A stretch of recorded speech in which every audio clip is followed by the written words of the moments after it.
Bom dia, pessoal, tudo bem? Hoje a gente tá fazendo a live em outro horário, né? Em outro dia, porque eu tive um probleminha na terça-feira. Mas vamos aproveitar esse tempo. Eu quero pedir desculpas, né? Por desmarcar. Eu sei que vocês se organizam, mas por isso que a gente vai deixar essa live gravada aqui. Primeira coisa, eu quero avisar vocês, né, quem não sabe ainda, de que a gente vai ter um evento online, gratuito, uma aula sobre praxis no dia 3 de novembro. Então, quem tiver interesse, é só fazer a inscrição ali no link da bio. E quem participar vai concorrer, gente, a um prêmio muito legal. Então, você terá que assistir a aula até o final, pegar as palavras e no final a gente vai fazer um sorteio, certo? Então, primeira coisa, quando a gente fala em praxis, a gente precisa entender qual que é a definição, tá? Então, vamos começar aqui no conteúdo, né? A praxis é um processo dependente do conhecimento das ações, dos objetos, da motivação, da intenção e por esse motivo é tão complexo e desafiador. Quando eu penso em praxis, eu não penso apenas em um processo motor, tá? Muitas vezes a gente pega e olha uma criança fazendo alguma coisa, né? E pode já pensar que é um problema de praxis, mas a praxis é um processo cognitivo. A ação motora nos ajuda a entender como que funciona, tá? Mas a praxis é muito além do que o ato motor. Primeiro ponto que precisa ficar claro. Outra questão, né, que a gente precisa entender é com relação ao propósito e intenção, tá? Quando eu penso em praxis, eu tenho que entender que eu preciso ter o desejo de executar sobre esse ambiente. Então, é essa inter-relação do ser com o ambiente físico, o fazer humano. Então, por isso, a praxis é tão importante para o terapeuta ocupacional, né? O coração da integração sensorial, gente, não está nas questões de modulação, mas sim nas questões de praxis, tá? Isso é a definição que a gente tem desse processo. E quando isso não acontece de uma forma adequada, é o que a gente chama de dispraxia. Ou seja, a dispraxia é essa dificuldade em generalizar ideias para planejar e organizar os movimentos. Ou seja, é um problema de organização de um plano para um comportamento com propósito. Gente, se fixem muito nesses termos, né? Propósito, cognição, para que você entenda com clareza a importância da praxis para o ser ocupacional, tá? É isso que vai direcionar a praxis, é um processo exclusivamente humano, tá? Nós que pensamos em como agir sobre o ambiente, nós que desejamos criar uma inter-relação e damos funcionalidades aos objetos, nós que usamos as coisas com um propósito, tá? Hoje, né, a gente tem descrito 3 tipos principais de dispraxia, que é a somatodispraxia, o VBIS e a visodispraxia. Um outro subtipo que a gente tem, mas é de um processo específico, é a dispraxia ideacional. Todas as dispraxias, elas possuem uma base no desenvolvimento sensorial. Vamos lembrar, né, da questão que existe uma pirâmide, os building blocks, uma pirâmide de construção de habilidades. E o que sustenta isso é o processamento sensorial. Então, apesar, né, de ser tudo baseado em processamento sensorial, quais sistemas estão mais, como que eu posso dizer, estão mais impactados é que determinam o subtipo que eu vou ter. Por exemplo, a somatodispraxia, eu tenho um componente muito importante no sistema somatosensorial. O VBIS, eu vou ter um componente muito forte em sistema vestibular e no sistema proprioceptivo. E a visodispraxia, eu tenho um impacto no planejamento motor baseado no visual. Então, tudo isso precisa estar claro na hora que você vai fazer o seu diagnóstico, né? Não adianta falar que a criança tem uma dispraxia. Somente, eu preciso entender qual é o tipo de dispraxia para saber exatamente qual é o sistema que eu preciso trabalhar com maior ênfase para que então eu consiga trazer as respostas necessárias, tá? E quando eu falo em sistemas sensoriais, todos os sistemas estão envolvidos, mas a gente tem descrições muito claras sobre a função de alguns, tá? Então, quando eu penso no sistema vestibular, eu falo muito sobre a questão de equilíbrio, controle postural, a manutenção do campo visual estável e também é o sistema vestibular que vai fornecer modelos neuronais de como você se sente a realizar um determinado movimento. Outro sistema que é de fundamental importância é o sistema tátil, pois ele está relacionado com a destreza manual refinada, a manipulação, representação mental dos objetos e também a atenção seletiva. Praxis é um processo cognitivo e ele vai demandar de mim funções complexas, dentre as quais a atenção. Outro sistema que baseia, né, todo o desenvolvimento da praxis é a propriocepção. Ela vai nos ajudar a questão de graduação de força, a questão do tempo, da sequência de movimentos que são necessárias para agir para um objeto e também ela vai te dar a imagem mental do seu corpo. Isso, pessoal, nos ajuda a programar as nossas ações, porque eu vou saber exatamente como que é meu corpo, como que ele está organizado para que eu possa atuar sobre um objeto, sobre um ambiente para atingir meu propósito. E tem dois outros sistemas que também são importantes e cada vez estão sendo mais estudados. O visual. É o sistema visual que nos permite aprender sobre os objetos. Ele também nos ajuda a manter a postura. Lembre-se que o sistema visual tem uma íntima relação com o sistema vestibular. Então, quando eu falo em controle postural, quando eu falo em manutenção do campo visual estável, eu falo muito dessa correlação entre esses dois sistemas. E é o sistema visual também que nos ajuda a informar sobre a nossa posição no espaço. Né? Então, pense ali, ele com o sistema proprioceptivo, essa sua relação. E o sistema visual, gente, ele tem um outro papel que às vezes a gente não fala muito, mas é ele que dá sentido ao que fazemos. Então, quando eu manipulo um objeto e vejo ele, eu consigo fazer uma representação do que isso é. Isso me traz também uma perspectiva de função. Então, hoje em dia, né, depois de ter explorado muito quando eu era bebê, quando eu era criança, de ter pego várias imagens, hoje eu consigo, ao olhar um objeto, conseguir compreender essa função.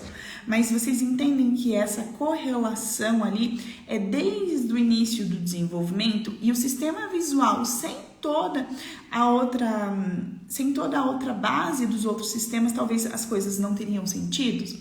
Então, é importante a gente entender sobre isso, né? E quando a gente vai intervir em alguns tipos de dispraxia, quando a gente vai trabalhar algumas habilidades específicas, muitas vezes a gente pode utilizar representações dos objetos para que essa criança traga função, tá? E um outro sistema que é muito interessante pensar, né, é sobre o auditivo. Vem se estudando, né, muitos terapeutas estão estudando sobre a utilização de uma intervenção baseada no som para facilitar a coordenação motora e a praxis. Então, principalmente quando eu falo em ritmo, quando eu falo em sequência, o sistema auditivo pode ajudar muito. Então, em alguns momentos da intervenção, isso também é utilizado para que você gere uma cadência de movimentos, para que você consiga fazer com que a criança te traga uma resposta motora. Outro ponto importante é que o som pode atrapalhar quando ele não bem utilizado ou num ambiente multissensorial. Quem aqui nunca abaixou o volume do carro porque precisava estacionar, que precisava enxergar, né? A gente brinca isso. Por quê? Porque são informações conflitantes em alguns momentos, né? Assim como ela pode te ajudar, ela pode te atrapalhar. Então, também isso o terapeuta tem que ter em mente quando ele vai intervir. Um terapeuta que fala demais durante a intervenção de uma criança com dispraxia pode trazer informações irrelevantes e atrapalhar esse processo de resposta adaptativa. Então, sempre pense, será que o que você está falando no momento da sua intervenção é de real relevância para o planejamento motor daquela criança, se é de importância mesmo para o processo de ideação dela? Sempre tenha isso para que você questione-se durante o momento que você está intervindo. Como que você pode utilizar o som a seu favor e quando esse som pode estar atrapalhando o progresso da tua criança. Deixa eu pegar o outro arquivo aqui, tá? O que a gente precisa, né?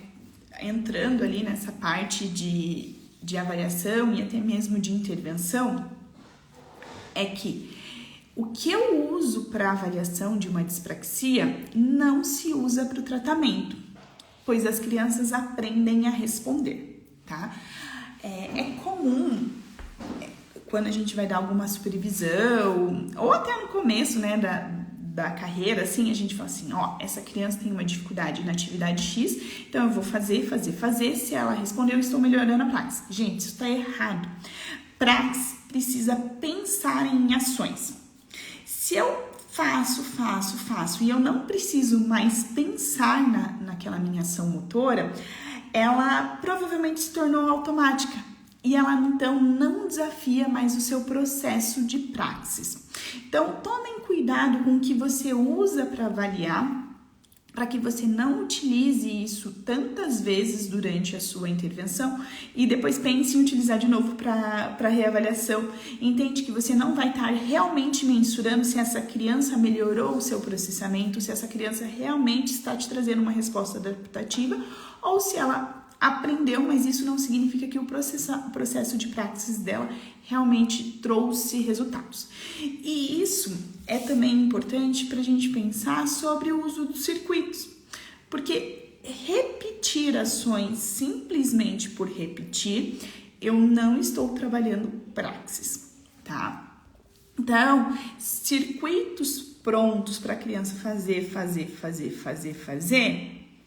nem sempre vai ser, né? Muitas vezes ele não vai te dar esse subsídio de tratamento. Então, o seu tratamento ele precisa ser organizado com objetivos claros e você tem que buscar respostas adaptativas, tá? Respostas adaptativas. Você tem que, durante toda a sua sessão, pensar em como que aquela ação pode aprimorar a praxis, como que essa criança está te trazendo uma resposta e se ela não está, como que eu posso graduar essa atividade para que eu gere respostas adaptativas e melhore todo o processamento dela e sim gere novas conexões e tudo mais. E outro ponto, uma vez a tarefa aprendida, ela deixa de ser terapêutica, tá? A terapia, ela precisa ser projetada para gerar desafios. Então, cuide muito disso na sua intervenção. Também cuide muito quando você vai trabalhar a praxis para que o ambiente convide a ação e você saiba exatamente qual é o momento de você agir e do momento de recuar. Eu estava até lendo esses dias sobre isso, né? Não é porque você está entediado de ver a criança fazendo aquela atividade, de que a atividade não é mais terapêutica. Você tem que saber olhar para a criança, exatamente. Se ela ainda te traz resposta adaptativa, se aquela tarefa ainda desafia a praxis ou não, tá? Outra questão, né, pra gente pensar, que foi até uma dúvida que vocês trouxeram aqui do quiz, Aí muita gente diz, não, mas eu errei isso, meu Deus do céu, como assim? Por que caminhar não precisa de planejamento motor? Gente, o caminhar, se você não tem nenhum problema neuromotor, é uma programação do seu cérebro. Todas as crianças, né, vão adquirir isso. Tudo bem que quando você está aprendendo a caminhar, demanda sim planejamento. Mas a partir do momento que você já sabe, é até o que a gente falou um pouquinho agora, a partir do momento que você já sabe, isso não desafia mais a praxis. Então, falar que a criança vai ter que andar, tá envolvendo planejamento motor? Agora, se você colocar isso dentro de um contexto, de uma atividade no qual, por exemplo, eu tenho a criança, lembre-se que praxis também está relacionada a atividades não usuais. Então, andar de costas sob um anteparo. Isso envolve praxis. A criança não anda o tempo todo de costas sob um anteparo.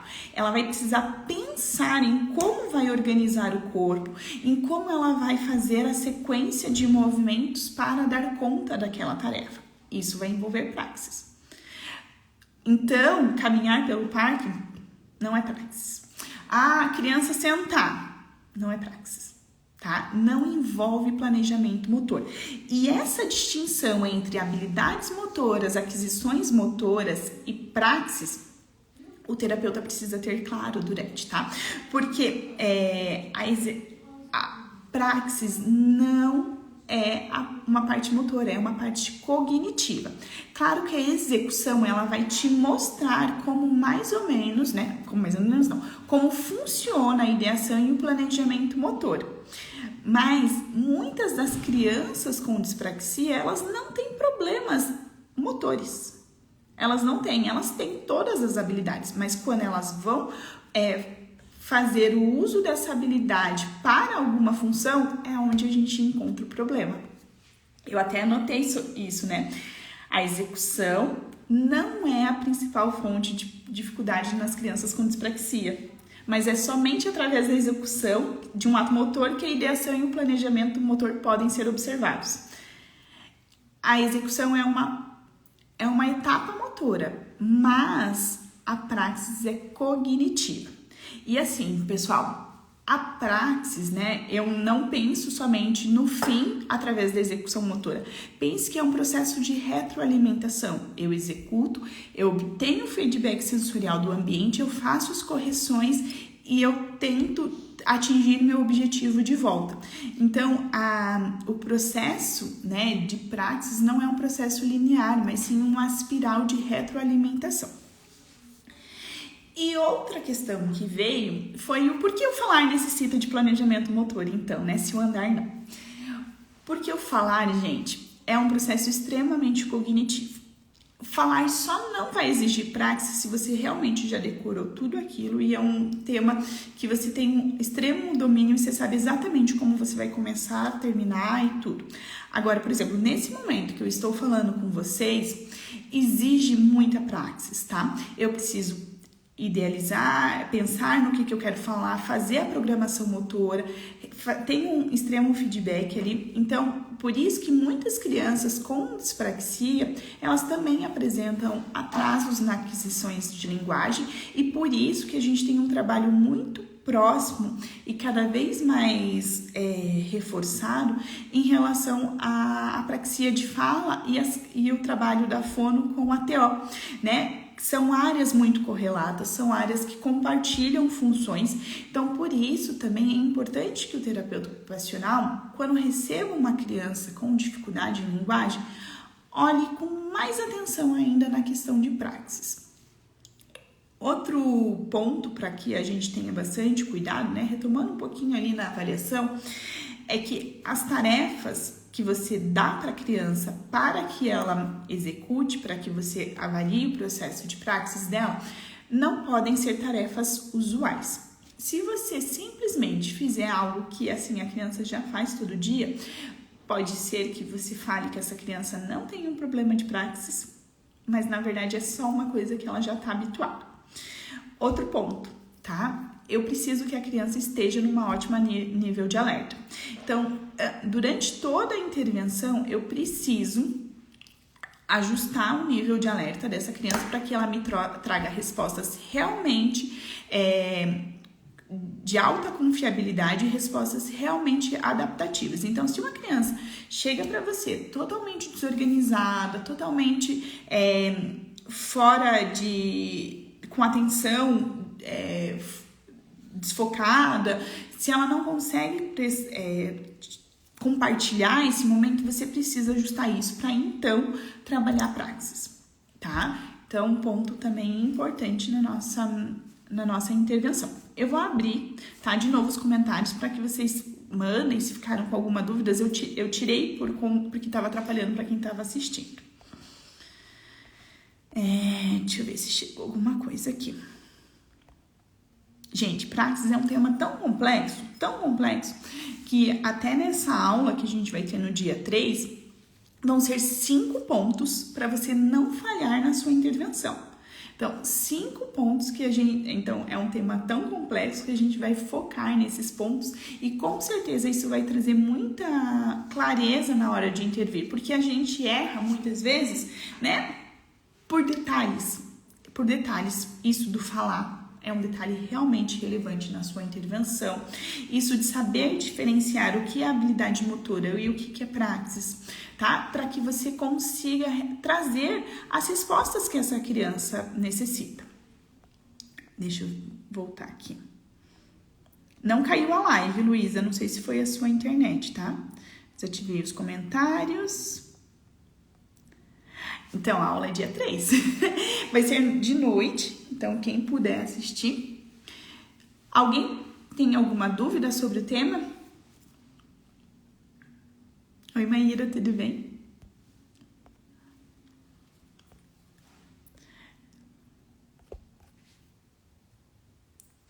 Acho que não tem. Pessoal, então, o que eu vou fazer? Vamos finalizar a nossa aula de hoje, tá? Na próxima semana vai ser um outro tema muito relevante em relação à prática. Eu tô vendo com uma convidada muito especial para falar com a gente, tá? Nesse dia. Agora chegou uma pergunta, deixa eu ver aqui, Ora. O que fazer com um paciente que não tem desejo em idealizar nenhuma atividade? TEA, provavelmente, né? Você tá falando. A gente tem uma grande questão quando a gente fala em crianças com TEA, que é o propósito. O propósito é muito difícil, né, para algumas crianças, porque tem questões em relação à reciprocidade e tudo mais. A gente vai ter que ensinar o propósito. Então, às vezes, a gente vai ter que voltar não, né? A gente vai ter que intervir mais, mostrar como fazer, como utilizar as coisas, para que aos poucos essa criança comece a trazer por ela o processo dela de ideação. Porque senão a gente também pode reforçar e dificultar esse processo, né? Porque os objetos convidam a ação, geralmente, mas quando a criança não tem um propósito, né, não tem uma intenção de interagir com esse ambiente, fica mais difícil. Então, a gente vai trabalhar ensinando isso. Em muitos casos, a gente vai utilizar de hiperfoco, tá? Pelo menos aqui, a gente utiliza do hiperfoco da criança. E também é importante lembrar, durante o processo de intervenção, que uma criança com problema em ideação e planejamento motor, a gente primeiro trabalha o planejamento motor, tá? Por quê? Porque eu preciso ter um mapa mental adequado do meu corpo e dos objetos para que então eu possa colocar essa inter-relação e isso possa vir de uma forma espontânea. Pense que uma criança pequena, né, ela explora, ela descobre sobre os objetos, descobre sobre o ambiente e depois ela vai começando a entender a funcionalidade e ter esse processo de ideação. E é assim que a gente faz também durante a nossa intervenção. Mas, de fato, crianças dentro do espectro é mais difícil a gente trabalhar, então, principalmente porque às vezes elas ficam assim, a gente não consegue encontrar, né, ali, meu Deus do céu, mas o que eu faço? Mas, então, tente utilizar do que é mais importante para aquela criança, do que ela demonstra maior interesse e vá variando. Que tem muita fuga em atendimento na residência. outro ponto, né? Daí a gente não tá falando tão especificamente sobre a intervenção da IS, mas isso acontece quando eu penso em integração sensorial por duas questões. Ou o nível de alerta não tá muito bom, ou então essa atividade tá ou muito difícil, essa criança acredita que essa atividade está muito difícil. Quando você fala em residência, você tem um outro fator que acredito que impacta muito, que é o ambiente que ela controla. Então, você pode utilizar de recursos que vão te ajudar, dentre os quais a estruturação de rotina, o antes e depois, isso pode te ajudar na sua intervenção. E entenda também que é um processo, né? A criança vai entendendo como que funciona a estrutura da sua sessão, que tem um momento da atividade, depois acaba. Então, timer pode ser uma boa alternativa também. E entenda se o que você está fazendo tem alguma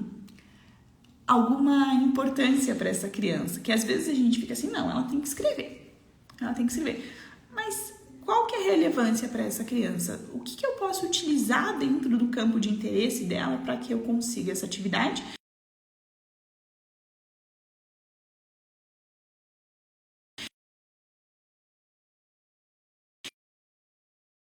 Piscando aqui. Ficou mais claro um pouquinho, Jordana?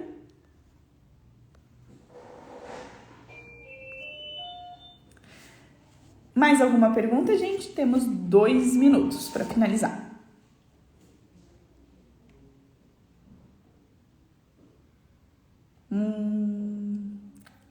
Acho que não.